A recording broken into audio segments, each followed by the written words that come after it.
Bom dia, turminha do terceiro ano. A gente está na nossa sexta semaninha aí, sexta semaninha dessa época de quarentena. Orem para que isso tudo acabe logo, mas não se esqueçam de tomar os devidos cuidados. Evitem sair, mas se forem sair, máscara e sempre higienizem as mãos com álcool em gel. Sempre estejam levando um potezinho ali com álcool em gel. Sempre que forem sair para a rua e tocar em alguma coisa, principalmente que não forem de vocês, caixas eletrônicos, irem no mercado. Enfim, usem álcool em gel, higienizem as mãos sempre quando chegar, lavem bem as mãos, enfim, tomem os cuidados necessários que tudo isso vai acabar logo. Turminha, vamos lá para a página 24 aí, do capítulo 28. Vamos falar aí de globalização e tecnologia, ou seja, da conexão em todo o mundo envolto por meio da tecnologia, ou seja, por meio da tecnologia, o mundo todo conectado. Então, lembra quando eu falei da origem da globalização, que alguns dizem que só aconteceu, que a globalização só aconteceu realmente ali depois do século XX, justamente por causa desse avanço tecnológico, como o telefone, internet, enfim, e outros meios de comunicação? Pois é basicamente nisso que a gente vai focar nessa aulinha. Turminha, não tem como a gente falar de globalização sem a gente falar de fluxos, ok? Vamos, para vocês terem uma ideia, aí na página 24 tem um esquemazinho aí do espaço e tempo. Tem aí de 1500 a 1884. A velocidade das carruagens dos barcos à vela era de mais ou menos 16 km por hora, ou seja, o mundo ficava muito grande. Em 1850 a 1930, era a velocidade das locomotivas a vapor, que era em média 57 km por hora, ou seja, o mundo já estava um pouquinho menor. Em 1950, aviões a propulsão, 480 a 540 km por hora, o mundo já estava bem menor. E depois de 1960, a humanidade teve acesso aos aviões a jato, principalmente de passageiros, como o Concorde foi um exemplo disso. A sua velocidade de cruzeiro variava em até 1000 km por hora. Então, muitos aviões voam de 800 a 1110 km por hora. O mundo está bem pequeno. Ah, professor, como assim? O mundo está diminuindo. Simples. Para você ir daqui para o Nordeste, você pega um avião, você vai daqui para lá em 2 horas. Vai de ônibus para você ver. 3 dias. 2 a 3 dias. De carro, 2 dias. Para vocês terem ideia. Ou seja, o mundo, o espaço-tempo entre os locais ficou menor. Justamente por causa desses fluxos. Fluxos que remetem à globalização. Ou seja, dentro dos meios de transporte. Por enquanto a gente está falando só dos meios de transporte, mas para vocês terem uma ideia da velocidade que tem entre os locais agora para você chegar. Você não precisa mais gastar 3 dias para ir daqui para o Nordeste. Você simplesmente pega um avião em 2 horas e você está lá. Você pode ir hoje e voltar ainda hoje. Coisa que você não podia antes do avião. Você tinha que ir de ônibus e geralmente era 3 dias de ônibus aí. Era pesado o bagulho. Enfim, turminha, era pesado o negócio, ok? Turminha, dentro da globalização, um dos fatores que mais influencia aí nessa conexão no mundo aí, é os fluxos de capitais, principalmente nas cidades globais. Como assim, professor, fluxo de capitais? Galera, lembre-se lá das bolsas de valores. As bolsas de valores, basicamente, que elas regulam o valor da moeda e valores de algumas mercadorias em torno do mundo. Ou seja, se esse canetão ele vale 3 dólares, aqui no Brasil, se o dólar tiver a 4 reais, ele vai valer 12 reais. Por quê? Porque tudo está sendo tabelado por uma moeda específica, que geralmente está sendo tabelado pelo valor do dólar. Ou seja, quando fala o barril do petróleo foi fechou o dia a 12 dólares.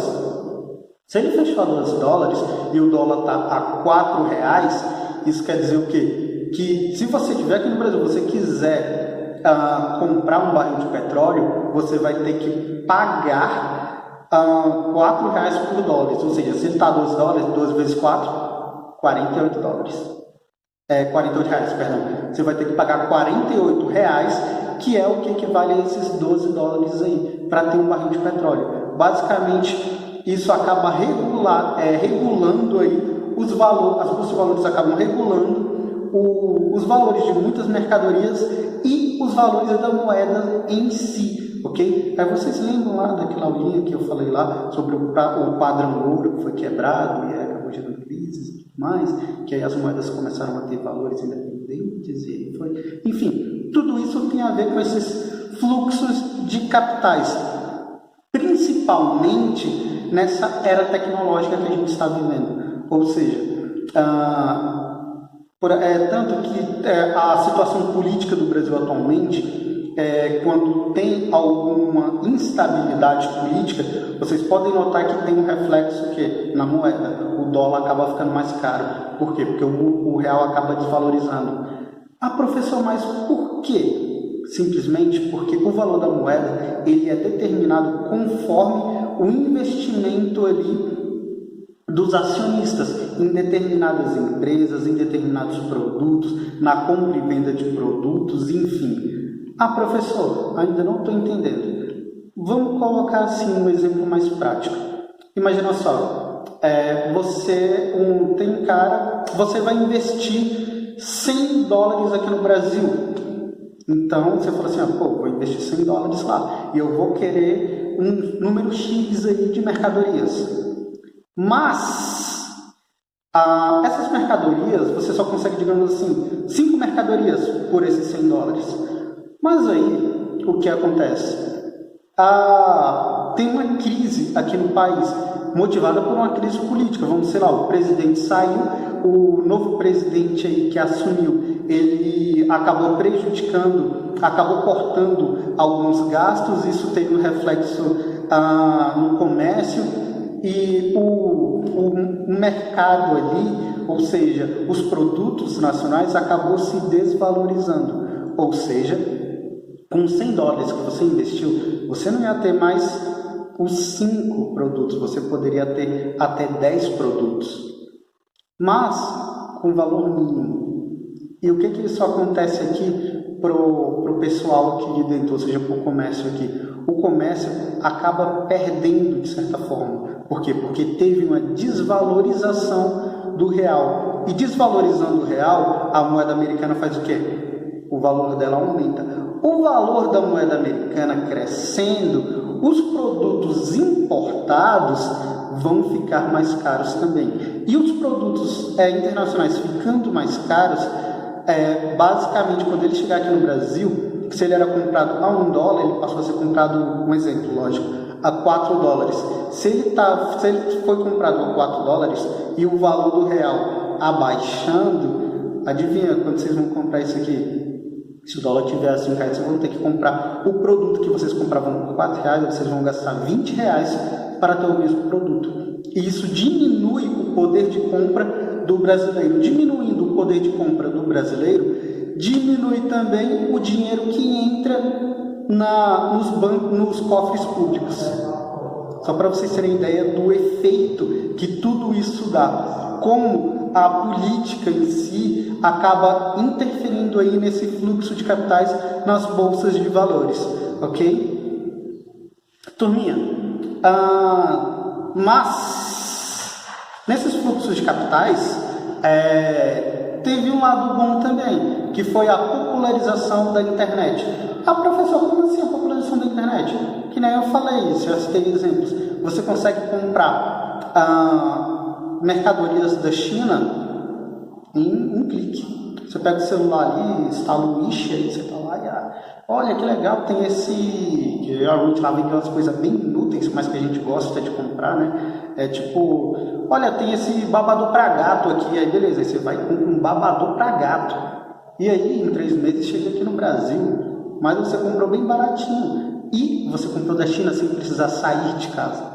Apenas com acesso à internet. Você foi ali no aplicativo, escolheu o produto, pagou pelo próprio aplicativo, às vezes pelo cartão de crédito ou boleto com o aplicativo do banco, que é como eu faço, enfim, e acaba tendo um produto ali. Ou seja, a popularização da internet, ela ajudou nesses fluxos de capitais aí, nesses fluxos de mercadoria em todo o mundo, ou seja, intensificando o processo de globalização por meio do capitalismo, ok?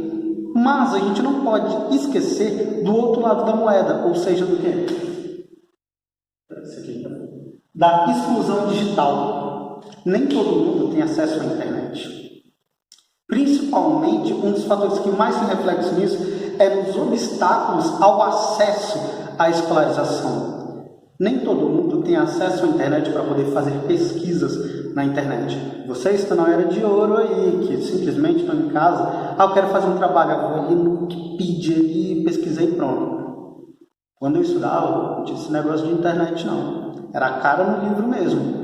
Tinha enciclopédias, eu acho que até aqui na escola tem, lá na biblioteca, enciclopédias, eu acho que Barça. Depois dei uma pesquisada sobre essas enciclopédias. Lá era a fonte de conhecimento do mundo. Lá era a nossa internet palpável.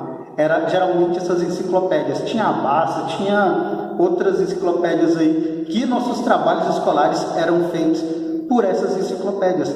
Pesquisas eram livros, sempre em livros, jornais e revistas.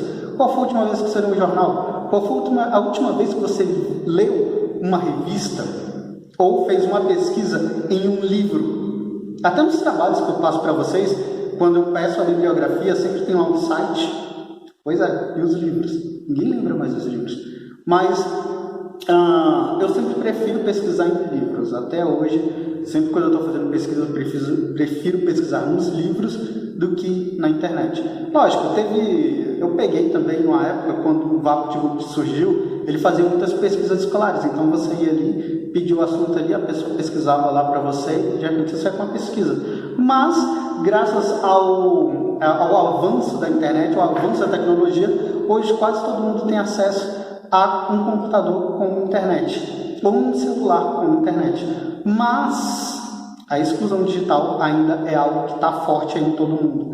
Tanto que vocês podem observar nesse mapinha aí da página 26, países que, por essa escala cromática, que tem o acesso limitado, ou seja, o percentual populacional com acesso à internet. Vocês veem aí que o Brasil, ele tem 50%, 75% da população com acesso à internet. Olha lá a Coreia do Norte. Dá até para...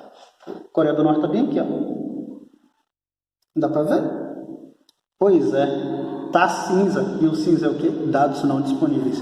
Não se esqueçam que o carinha lá da Coreia do Norte, ele cortou a internet no país. Pois é, para vocês terem ideia. Isso gera o quê? Gera uma exclusão digital. Professor, mas até hoje tem isso. Gente, isso são assuntos atuais. E sabe onde está tendo bastante reflexo nisso?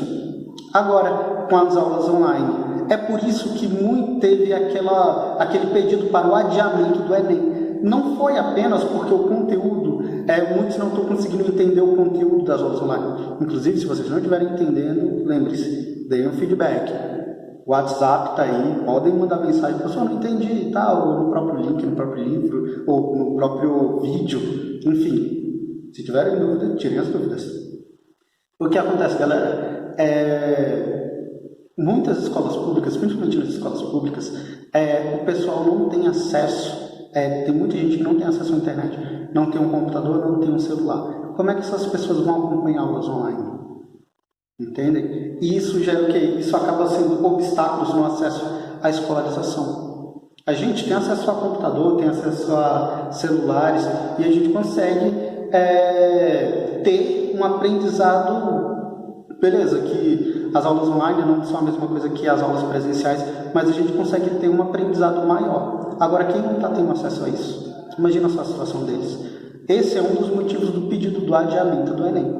Ok? Turminha, último assunto aí. A internet e as manifestações.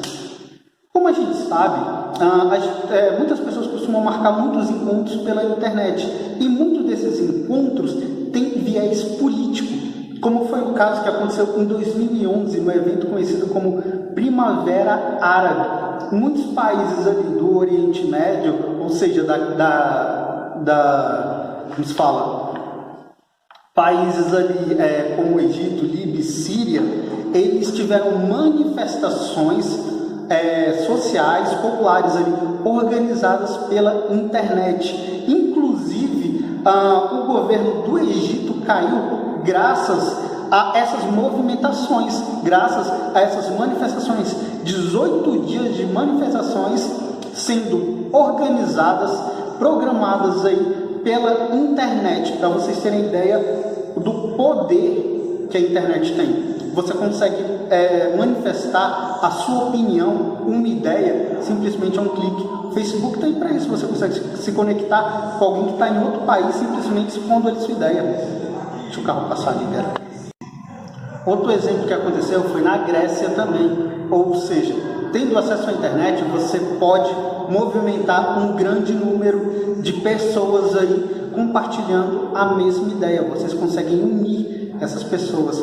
É por isso que lá na Coreia do Norte a internet foi cortada, lá não tem liberdade de expressão, entendem? Evita as manifestações conjuntas, entendem? Turminha, isso é para vocês terem ideia do poder que a internet tem.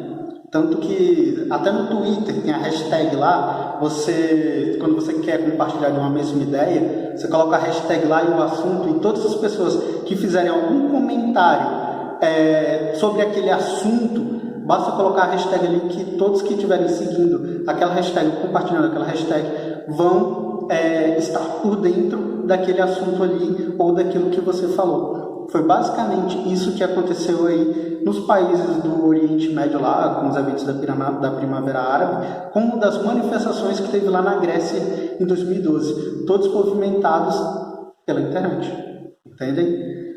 Bom, turminha, o que a gente tinha para hoje era isso. Eu deixo a atividade aí da página 29 aí para vocês. E não se esqueçam, evitem sair de casa, mas se forem sair, álcool em gel nas mãos, e usem máscara, ok? Tchau, tchau e fiquem bem.